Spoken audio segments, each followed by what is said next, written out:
Air force academy all India rank 3। All India rank 3 air force academy. Indian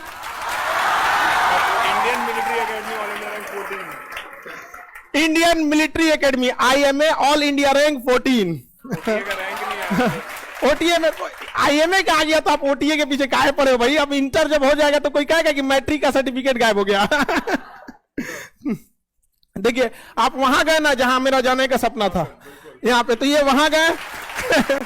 Indian military academy rank 14, IMA rank 14, air force 3।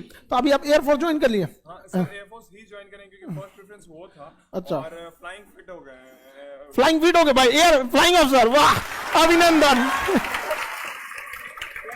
ये तो बहुत बढ़िया बात है। आज सबसे खुशी हो रही है सर कि आपको सामने देख रहे हैं। बताइए किसमें कितना रैंक था IMA?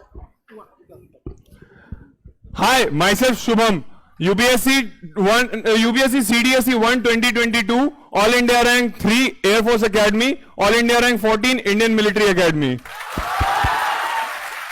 और मैं सर के पहले बैच का जो ऑनलाइन आया था 2020 के सितंबर में, पॉलिटी का और ज्योग्राफी का उसका स्पेसिफिक स्टूडेंट हूं।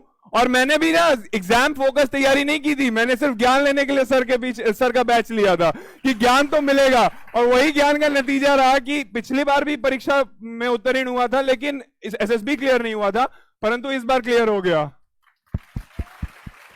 और सर से हमेशा YouTube पे मोटिवेशन और करंट अफेयर्स, आप लोग सब जानते ही हैं सर का ज्ञान क्या है, तो वही है हमारा। आप एयरफोर्स ज्वाइन कर रहे हैं?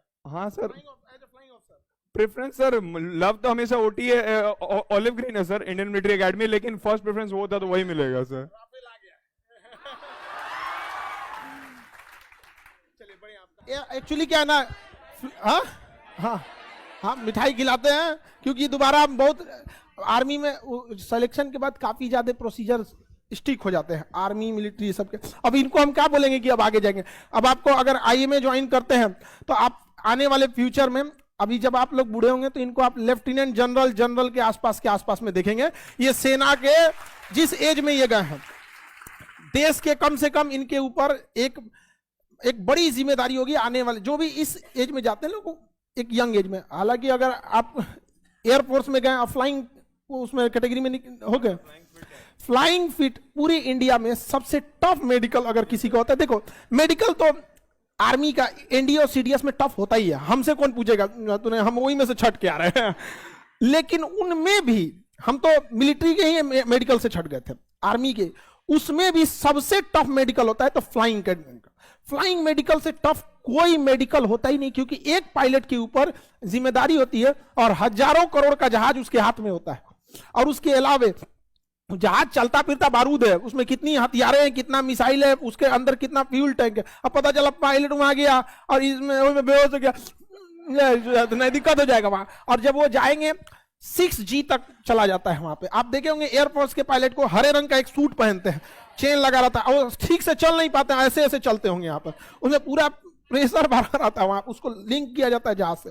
जब जहाज इतनी साउंड बैरियर को तोड़ता है ना, तो ग्रेविटेशन फोर्स जो होता है ना, बहुत रैंडम चेंज होता है।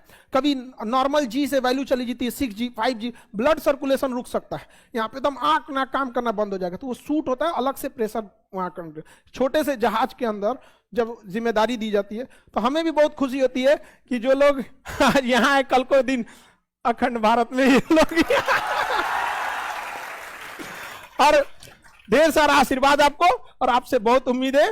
राफेल भी आ गया है और बहुत जल्दी आप उसमें बैठेंगे। हाइट भी ठीक ठाक है, हाइट बहुत ज्यादा मांगता है, 1 महीना आधा कर देते हैं।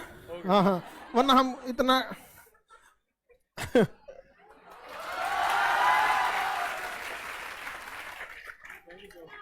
चलिए बढ़िया है।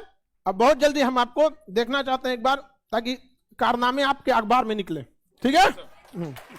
खुश रहिए, ठीक है।